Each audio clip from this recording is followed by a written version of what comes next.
J'espère que cet après-midi, alors que je vais partager ce message, vous allez avoir des révélations. Wow! J'ai jamais vu ça dans les Écritures. Je savais que c'était dans la Bible, mais j'ai jamais vraiment fait le lien. Alors aujourd'hui, on va faire beaucoup de connexions entre l'Ancien Testament et le Nouveau Testament. Je prie vraiment que, alors que le message se poursuit, vous allez avoir des moments divins, des révélations. Nous allons parler des images que Dieu a mis dans le ciel. Pourquoi il en a mis? Pourquoi il n'a pas écrit dans le ciel? Pourquoi ce sont des images? Qu'est-ce qu'on dit? Une image vaut 1000 mots.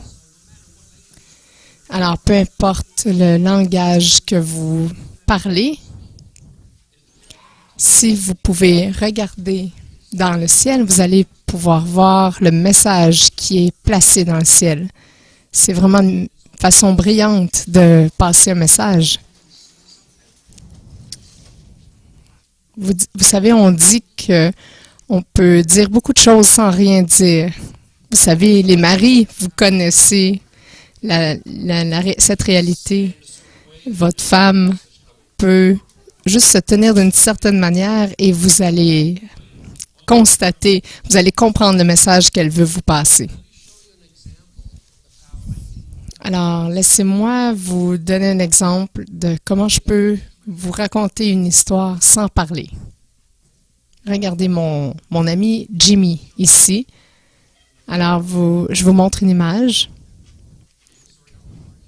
Alors, l'histoire devient un petit peu plus intéressante. Regardez la deuxième image et la troisième image. Maintenant, vous riez. J'ai une réaction de vous sans dire un mot. Alors, j'aimerais qu'il y ait une bonne fin pour Jimmy, mais malheureusement, il n'y a pas de bonne fin à cette histoire.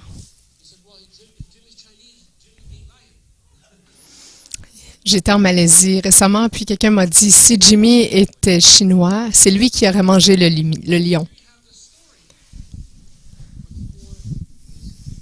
Alors ici, on a l'image avec l'histoire avec 4 images. Si vous êtes suffisamment âgé, vous vous souvenez peut-être comment on livrait les journaux à la maison et il y avait toujours une bande dessinée. Seulement quelques images et on avait une histoire complète. En août, j'ai eu la chance d'aller en Afrique du Sud et regarder à Johannesburg, j'ai trouvé cette image. C'est un remodelage d'une peinture de grotte, 5000 ans.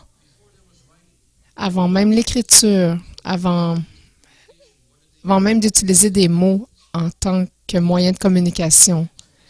Les tribus utilisaient des images et elles se comprenaient entre elles. Les images sont une manière incroyable de transmettre un message, même dans votre propre vie. Vous avez perdu des êtres chers, vous avez des enfants qui sont déménagés dans un autre pays pour étudier et vous prenez des photos d'eux, des albums, ceux qui sont plus âgés. Parfois, c'est seulement des images sur votre téléphone, mais ça évoque tellement de souvenirs et d'émotions. Alors, je vous montre ici une image personnelle. C'est ma fille Caitlin. Nous venions juste de les marier et je leur ai dit « Hey, les jeunes! » Et j'ai pris une image et pour moi, cette image représente la bonté de Dieu. Ça représente cette journée de mariage. Il y a 21 ans d'histoire dans cette image pour ma femme et moi.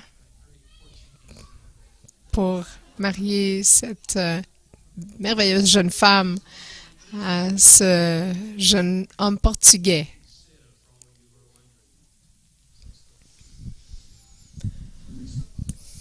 Mais il y a vraiment quelque chose à propos d'une image qui peut évoquer tellement d'émotions.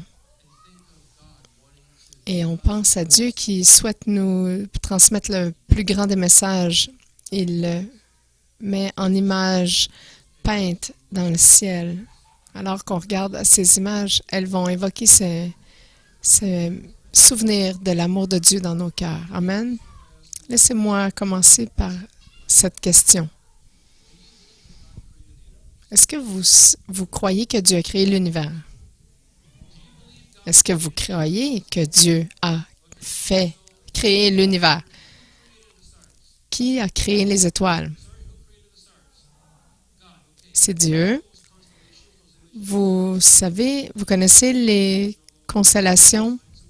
Ces constellations qu'on appelle les lions, le Verseau, etc. Ce sont des constellations qui sont faites d'étoiles. Alors, si Dieu a créé les étoiles, est-ce que c'est Dieu qui a créé les constellations? Oui, bien sûr. C'est très intéressant. Psaume 147, verset 4. On dit que Dieu compte le nombre des étoiles et il les appelle toutes par leur nom. Savez-vous combien il y a d'étoiles dans la galaxie? Il y a le dernier estimé est de 400 milliards dans notre galaxie. Et notre Soleil est une étoile naine jaune. C'est une étoile lui aussi. Alors, il y a une étoile dans la galaxie qui est en 1 milliard de fois plus grande que notre Soleil. On dit qu'il y a probablement 1 trillion de galaxies qui chacune contient des milliards d'étoiles. Alors, ça fait combien d'étoiles, ça? Énormément beaucoup d'étoiles. Et Dieu dit, je les connais toutes. Il s'en soucie suffisamment pour les appeler toutes par leur nom. Est-ce qu'il y en a ici qui ont 2, 3 enfants? Ici, 4 ou 5 peut-être? Est-ce qu'il y a des gens qui ont 6 enfants? Non, 5 ici. Alors, je voudrais que vous soyez honnête avec moi. Vous avez 5 enfants? Est-ce que ça peut arriver des fois que vous mélangez leurs noms? Vous appelez un enfant par son nom, un autre nom qui lui appartient? Ça arrive à toutes les fois. Je sais que les enfants, les Français aiment avoir des grandes familles, mais nous aussi, les Portugais. Écoutez, j'ai 56 cousins. Alors, ma chère grand-mère, elle a donné des noms de toutes les sortes. Imaginez, on a 5 enfants, on les mélange tous. Imaginez, Dieu a des milliards d'étoiles et il ne les mélange pas. Psaume chapitre 8, verset 3. Quand je considère tes œuvres, le soleil, la lune. Alors, Dieu ne les a pas simplement créés et nommés. Selon la Bible, il les a aussi placés dans le ciel. C'est lui qui les a mis dans les endroits où elles sont pour faire des patrons, des signes. Regardez Genèse 1, verset 1. Au commencement, Dieu a commencé les cieux et la terre. Regardez verset 1, 14. Lorsqu'il parle des luminaires dans le ciel, il a dit qu'ils servent de signe.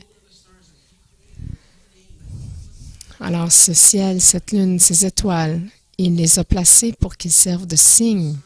Et ces signes sont pour marquer des temps sacrés, des dates, des mois, des années. On dirait un calendrier, n'est-ce pas? Aujourd'hui, dans beaucoup de traditions juives, on utilise le soleil, la lune, les étoiles pour commencer les débuts de certaines fêtes ou de périodes, comme Rosh Hashanah. Alors, ils sont là pour marquer certains temps. Et est-ce qu'il y a un moment important, comme la naissance de Christ, qui a été marqué par un signe? Ce serait intéressant si je pouvais vous donner l'heure exacte et même l'heure exacte de sa naissance, même à la seconde près. Est-ce que vous croyez que je peux faire ça? Je peux vous le dire avec certitude parce que l'univers de Dieu est parfaitement créé. L'univers ne change pas. Il est parfait. Et Dieu a dit qu'il utiliserait les étoiles pour marquer les temps. On va le voir dans quelques instants. Comment Dieu a utilisé pour marquer la naissance de son Fils. Premièrement, est-ce qu'on est tous corrects avec le fait que c'est pas exactement le 25 décembre, la date de naissance de Jésus?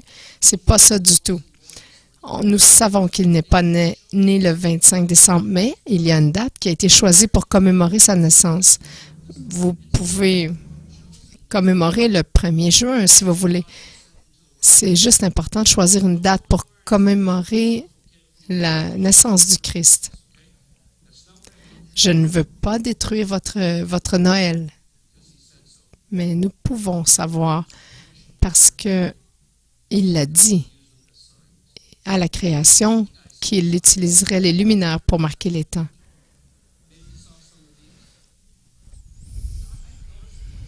J'ai remarqué qu'ici à Montréal, les signes sont comme des suggestions. Vous pourriez arrêter ici, vous pourriez rouler à un maximum de 60 km à l'heure. Mais le 100 km à l'heure, c'est une interprétation. Je me demande pourquoi les signes de céder le passage sont sur l'autoroute. Je vais vous dire que j'ai aussi rencontré cette interprétation dans le Moyen-Orient. Alors, je vous dirais que quand même, les signes nous donnent des indications. Ils nous pointent vers quelque chose. L'entrée est ici. Les signes nous donnent des informations ou nous pointent vers quelque chose. Et ce qui est beau à propos des signes, c'est que lorsque je vais dans différents pays, je vois pas toujours les lettres, je comprends pas toujours, je déchiffre pas la langue, mais lorsque je vois un octogone peint en rouge, je sais qu'il faut que je stoppe, que je m'arrête. Alors, gardez ça en tête alors que nous poursuivons le message. Je dois aussi vous avertir que vous allez voir des signes assez étranges sur l'écran aujourd'hui. Ils sont une partie de certaines constellations. Vous savez quel est l'autre synonyme pour constellation? Je veux vous dire, c'est 12 constellations sont aussi le zodiaque. Les zodiaques sont faits de constellations et les constellations sont faites d'étoiles. Alors, je vous rappelle que le diable est un menteur.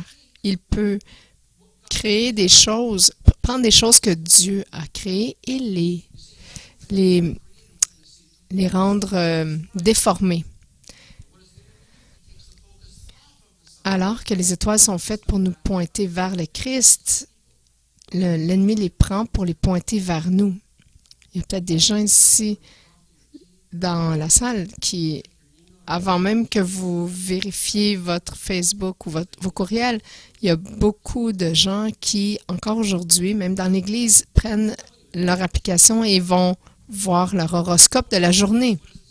Alors bon, moi je suis un bélier, qu'est-ce que ça dit à propos de moi aujourd'hui? Laissez-moi vous dire, les gens ont un faux sens d'identité parce qu'ils mettent leur identité dans des signes. Vous savez, où vous l'apprenez votre identité, c'est en Christ et en Christ seul. Alors, je ne suis pas venu ici pour détruire Noël et je ne suis pas venu ici pour prêcher l'astrologie. Je suis venu pour prendre le focus sur nous à le pointer vers le Christ. Laissez-moi vous montrer dans la Bible. Quand l'astrologie, ce n'est pas une blague pour le Seigneur. Il y a très peu de temps que ça n'arrive pas souvent que Dieu dit des mots très sévères et forts à propos de quelque chose. Regardez Jérémie 8, verset 2. Parle aux gens qui regardent aux étoiles, au soleil, à la lune. et qui les consulte. C'est ça que votre horoscope est. Vous consultez les étoiles pour des informations sur votre vie, mais Dieu dit, si vous faites ça, vous allez être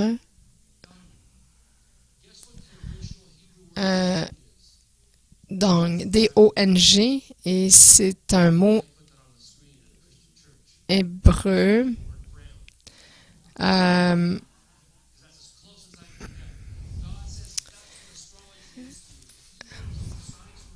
Si vous regardez, c'est de la poubelle.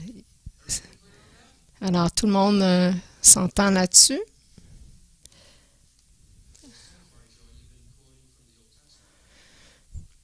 Alors, ça arrive beaucoup que je fais des extraits de l'Ancien Testament, mais Jésus n'encourageait pas les croyants à regarder au ciel.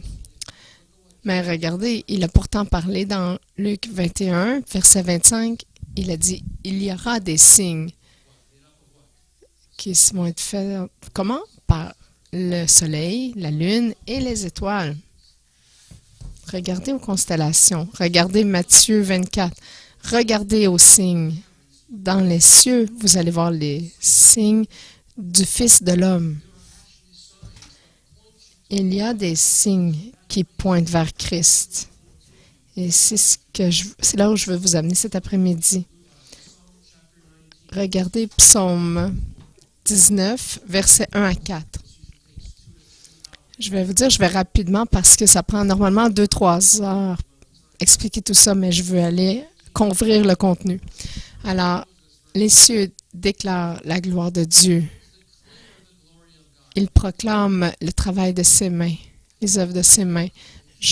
Est-ce que vous êtes déjà allé dans un chalet et vous attrapez le parfait coucher de soleil et vous dites « Wow! Regardez, les cieux déclarent la gloire de Dieu. »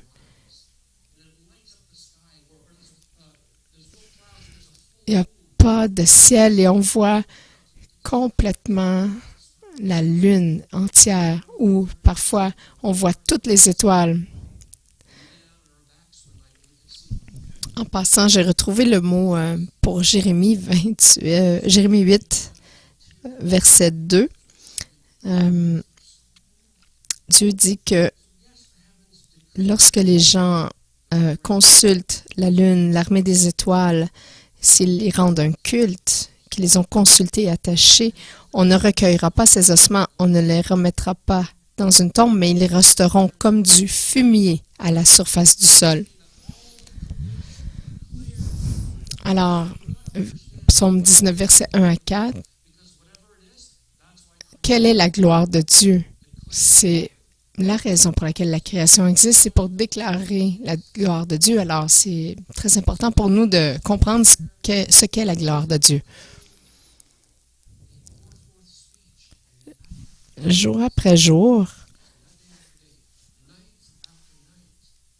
il parle et nuit après nuit, il révèle la connaissance à propos de la gloire de Dieu et il n'utilise pas de paroles. Alors, on voit bien que ce sont par des images.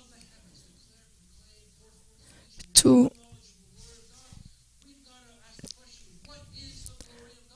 Ouais. C'est quoi la gloire de Dieu?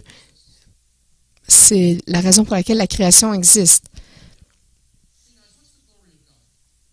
Quelle est la gloire de Dieu? Qu'est-ce que c'est? Est-ce que c'est un sentiment, une émotion qu'on ressent lorsqu'on est ensemble réunis pour adorer Dieu? Est-ce que c'est quelque chose qu'on peut ressentir lorsqu'on est à la maison et qu'on prie? Est-ce qu'on peut dire « Ah, voici, ça c'est la gloire de Dieu » ou « Ceci, c'est la gloire de Dieu ». Je me demande comment on répondrait à cette question-là. Peut-être qu'on pose la mauvaise question. La gloire de Dieu, elle est où? La gloire de Dieu est dans les choses. C'est une chose, c'est un qui. C'est pas un quelque chose, c'est un qui. C'est quelqu'un. Regardez ce qu'on voit dans Hébreux 1 à 3. Le Fils est la radiance de la gloire de Dieu et l'exacte représentation de son être. Alors, les cieux déclarent la gloire de Dieu et on dit que le Fils est la gloire de Dieu. Alors,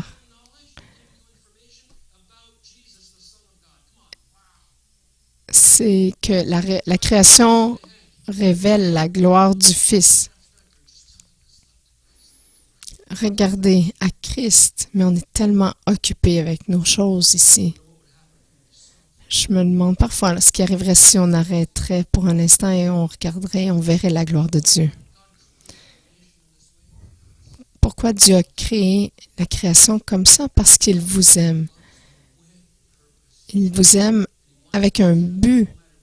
Il veut être certain que peu importe où vous habitiez, quel background vous avez, il veut que vous le connaissiez. Il a été à tout ce travail de créer la création pour pouvoir nous permettre de regarder en haut et de le voir. Est-ce que vous entendez le son des cieux? Aujourd'hui, je t'aime et je veux que tu saches qui mon Fils est. Je prie avant la fin de ce message que les gens ici vont entendre le son des cieux et qu'ils vont céder à ce son. Je vous ai dit tout à l'heure que j'allais vous partager la date de naissance de Christ. Alors, nous allons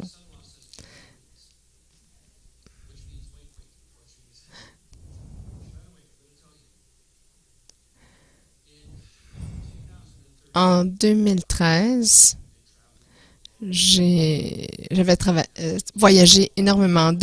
Entre 2002 et 2013, j'ai voyagé jusqu'en Asie du Sud, en Chine, en Australie, en Angleterre, à travers toute l'Europe, à travers tout le monde. Ce qui s'est passé, c'est que le décalage horaire est devenu tellement important et sévère, mon cerveau était tout débalancé. Je ne pouvais pas dormir aux heures normales prévues. Alors, le docteur m'a donné vraiment de la médication très forte. Et c'est tellement fort, ça pourrait vraiment faire endormir un cheval. Et ça m'amenait à un sommeil tellement profond que j'ai pas dormi pendant 10 ans. Et il y a plein de gens qui parlent de rêve et moi j'ai dit, je dors mais je ne rêve pas. Mais après 10 ans, je me suis réveillée avec un rêve très, très vivide. Mais j'étais en choc parce que j'avais eu un rêve et il était très...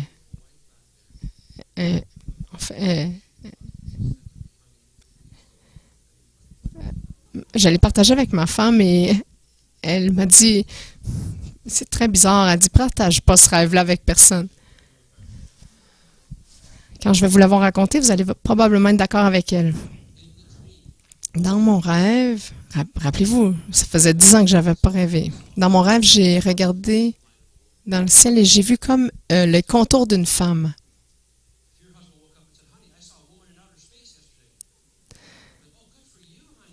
Si votre mari se réveille et vous raconte ça, vous allez trouver ça bizarre. Mais cette femme, elle semblait être en détresse. C'est comme si elle était enceinte et elle avait un problème. Là, elle est disparue. La deuxième scène, il y a ce dragon qui crachait du feu, qui était violent, en colère, qui crachait du feu. Et là, je me suis réveillée. La première chose que j'ai entendue, c'était « Vérifie les constellations ». J'ai dit « Est-ce que c'est toi, Dieu? Ça peut pas... » Et toi, tu me dis de regarder les constellations. C'est des signes fous là, du zodiaque. Mais Seigneur, je t'ai entendu avant et je suis un, un agneau et une brebis et je reconnais ta voix. Mais ça me semble pas vraiment juste. Mais j'ai fait une recherche sur Google très décourageante. Je suis allée dans mon application de Bible et j'ai cherché le mot dragon. Regardez Apocalypse chapitre 12. J'étais intriguée parce que c'était exactement ce que j'avais vu dans mon rêve. Alors, Apocalypse 12, verset 1. Un grand signe apparut dans le ciel, une femme revêtue du ciel qui avait la lune sous les pieds et une couronne de 12 étoiles sur la tête. Elle allait mettre au monde un enfant et les peines de l'accouchement la faisaient crier de douleur.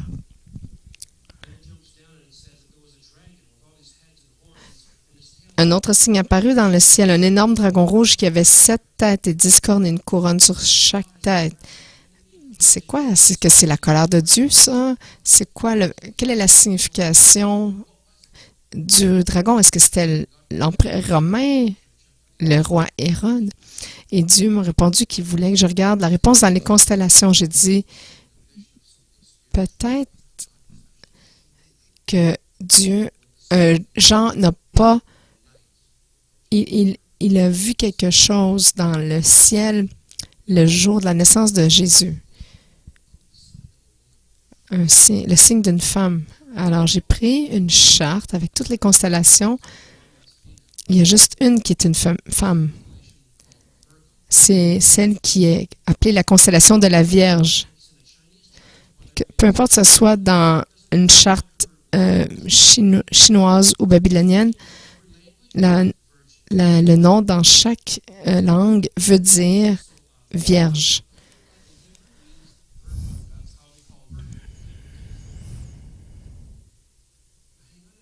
J'ai dit, attendez un instant. Le psaume dit que les psaumes révèlent la gloire de Dieu. Les signes dans le ciel nous pointent vers le Christ. J'ai dit, attends, si ça, on voit ça. Alors, regardez l'image de la Vierge dans la constellation. Révélation. Elle était revêtue du soleil. Elle avait la lune sous les pieds et une couronne de 12 étoiles sur la terre. Toutes les chartes anciennes d'étoiles que j'ai regardées, que ce soit celles des Hébreux, des Égyptiens, les Chinoises, on voit toujours une vierge qui tient une branche. Et je me suis demandé pourquoi une branche. Alors, si on fait une recherche dans la Bible, la branche réfère à Dieu lui-même. Dieu est la branche qui vient de la racine de Jesse. Alors, un jour, on voit qu'une vierge va amener Dieu. Je vais vous donner une seconde pour absorber ce fait. Dans la première constellation, on dit que un jour, une vierge va porter le Fils de Dieu. C'est dans la première image. Je me demande quand la Vierge était dans le ciel. J'ai regardé, c'est dans septembre-octobre. Ensuite, ça dit qu'elle était revêtue du soleil. Je me suis demandé quand la constellation passe dans le soleil. Et lorsque la lune vient au pied de la Vierge, on le voit. Il y avait exactement une journée.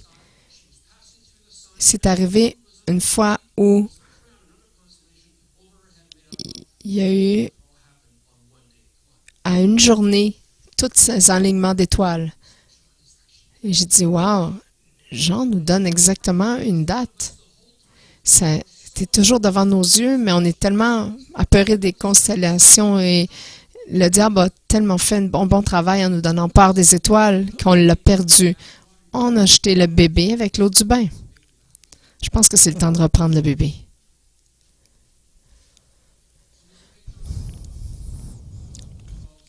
Alors, il y a une image.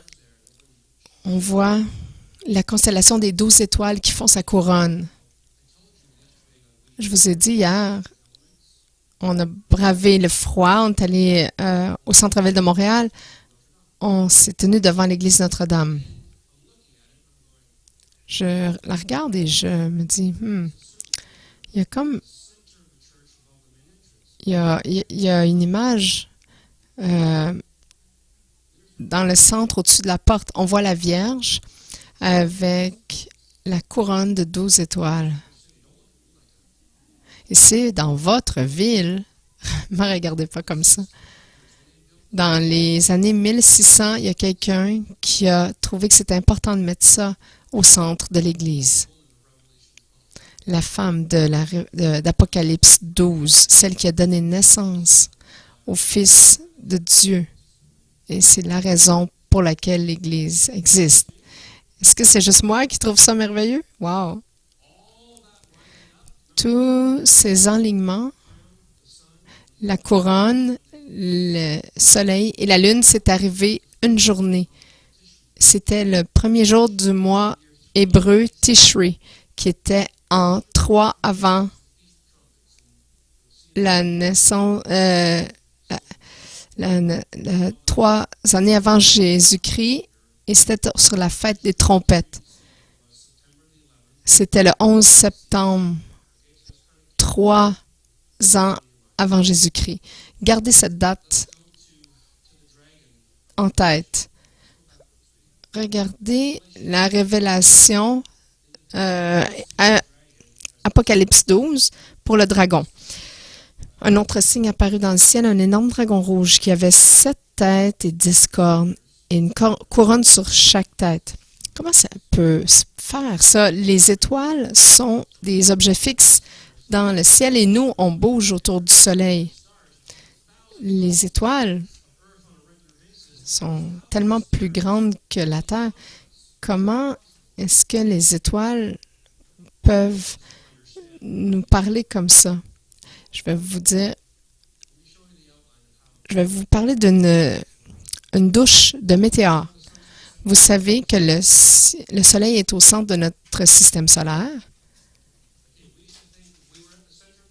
On pensait qu'on était au centre du système solaire. Il y a des gens qui pensent aussi qu'ils sont au centre de l'univers, mais bon, nous, la Terre, on va autour du Soleil. Et alors qu'on va autour du Soleil, s'il y a une comète qui passe dans le système solaire, ça arrive souvent, lorsque la comète se dissipe, elle garde une queue et ça peut rester jusqu'à 1000 ans avec des débris de poussière et de glace.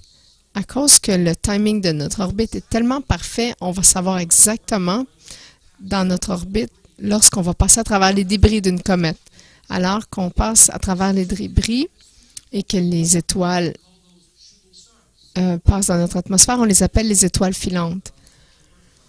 Savez-vous que le 11 septembre, en l'an 3 avant Jésus-Christ, du 10 au 11, il y a eu la constellation du Draco qui est passée à travers une poussière d'étoiles de comètes et on disait qu'il y avait plein d'étoiles filantes qui passaient dans l'atmosphère de la Terre.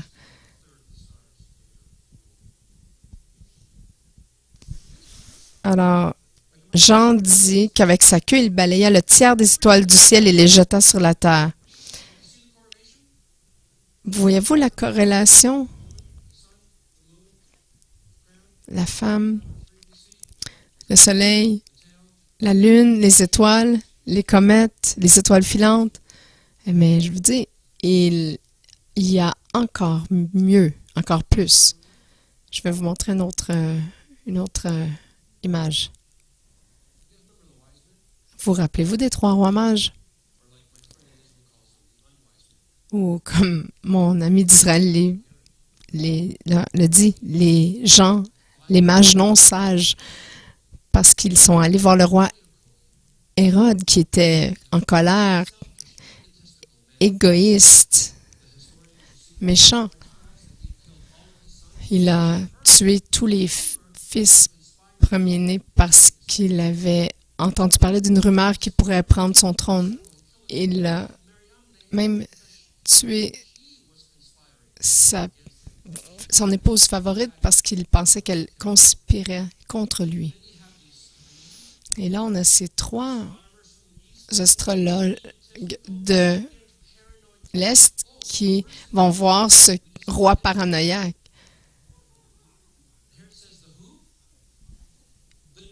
Et dans Matthieu 2:2, on voit qu'ils sont allés voir Hérode et ils disent où est le jeune roi, nouveau roi qui est né. Alors, Hérode a eu un changement dans son cœur. Il a dit, je ne vais pas tuer tout le monde. Dites-moi où il est. Je veux moi aussi aller l'adorer. Alors, ils viennent à lui et ils lui disent, il est le roi des Juifs. Il est tellement important que les cieux déclarent sa naissance. Nous avons vu son étoile. Ils n'ont pas dit, j'ai vu, on a vu une étoile. Ils ont dit, nous avons vu son étoile.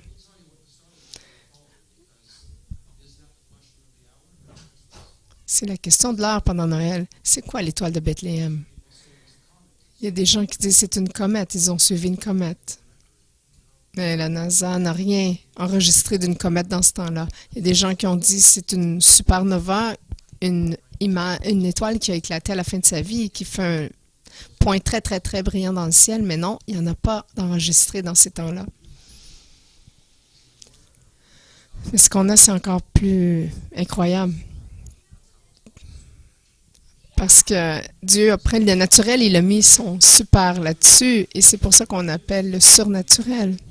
Dieu a utilisé le vent, la rivière. Il a utilisé des grenouilles pour les plaies d'Égypte. Et il a mis son super dessus, alors ça fait extrême.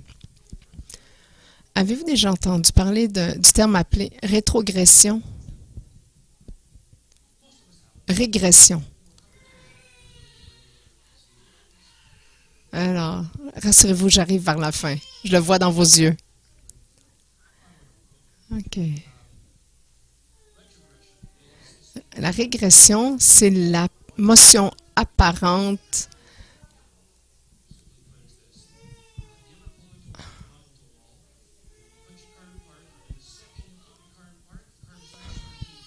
Ça vous est déjà arrivé que vous avez stationné votre voiture dans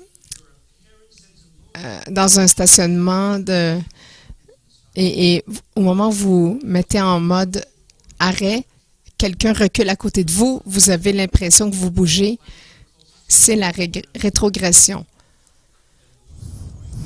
Alors, la Terre qui tourne autour du Soleil, ça prend pour certains, les corps célestes ne bougent pas aux mêmes vitesses. Alors, à cause de où nous sommes, lorsqu'on regarde dans le ciel, on dirait qu'il y a certaines planètes qui bougent dans le ciel. On dirait qu'elles ralentissent, elles arrêtent et elles reculent. Et elles continuent à avancer après. Ça arrive tout le temps. La plupart du temps, lorsqu'une planète va en rétrogression, c'est n'importe où dans le ciel. C'est pas dans une constellation en particulier. Ça arrive tout simplement. Mais l'année que Jésus est né, il y a une étoile qui est allée en régression. Je vous ai dit comment, si une étoile est un objet fixe, comment elle peut bouger. C'est parce qu'il y a deux types d'étoiles. Il y a des étoiles qui ne bougent pas et il y a des étoiles qui bougent. C'est des planètes, en fait. Mais à ce moment-là, les gens les astronomes ne savaient pas.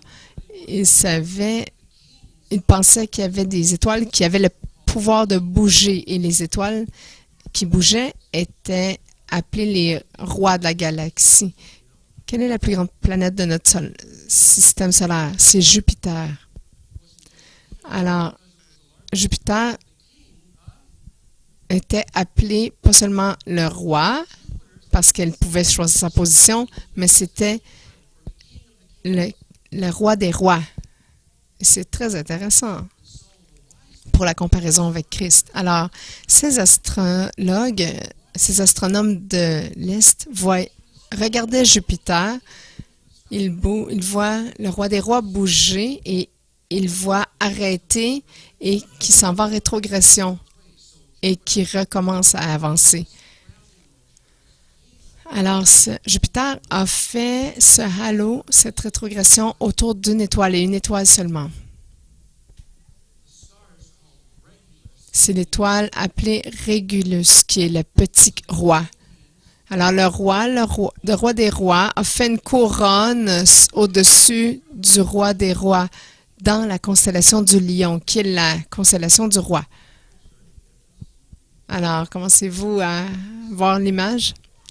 Le 11 septembre, à 3 ans avant Jésus-Christ, dans le premier jour du mois hébreu de la fête des trompettes, le roi des rois a fait une couronne au-dessus du petit roi dans la constellation du Lion. Wow! Et ça l'a fait 2 autres fois dans les 5 mois qui ont suivi. La deuxième fois que ça l'a fait, ils ont dit, OK, on fait nos sacs de voyage. Et la 3e fois, ils ont commencé le voyage. Ils savaient que les cieux déclaraient quelque chose d'incroyable. Et c'est comme ça qu'ils ont débuté leur Star Trek, leur voyage vers les étoiles. Alors, la rétrogression de Jupiter entre le 17 février 2 avant Jésus-Christ jusqu'au 8 mai de l'an 2 avant Jésus-Christ.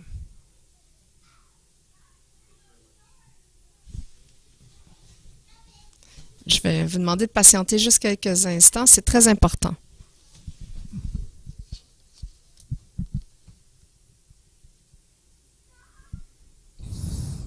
Alors, j'ai ici un chauffeur dans mes mains. Comment je vais? Chauffeur show good.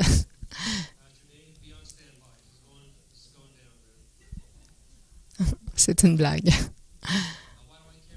Pourquoi je la porte avec moi lorsque je parle de cette histoire des étoiles? Parce que le premier jour du mois hébreu, c'est la fête des trompettes. Alors que la fête des trompettes s'en venait dans le ciel, alors que le soleil se couche et que les étoiles se lèvent, les rabbis demandaient que chaque maison devait souffler le chauffard 100 fois parce que c'était la fête des trompettes. Alors, imaginez ce jour, la fête des trompettes, s'il y avait un nouveau roi à naître, c'était là qu'il a été annoncé. Imaginez quand Jésus est né. Il est né à la fête des trompettes. Partout dans le pays, il y a de centaines de trompettes qui sonnent. Est-ce qu'il y a un nouveau roi cette année? Et Dieu dit, j'ai envoyé le roi des rois. Je veux que vous imaginiez le son de milliers de chauffards.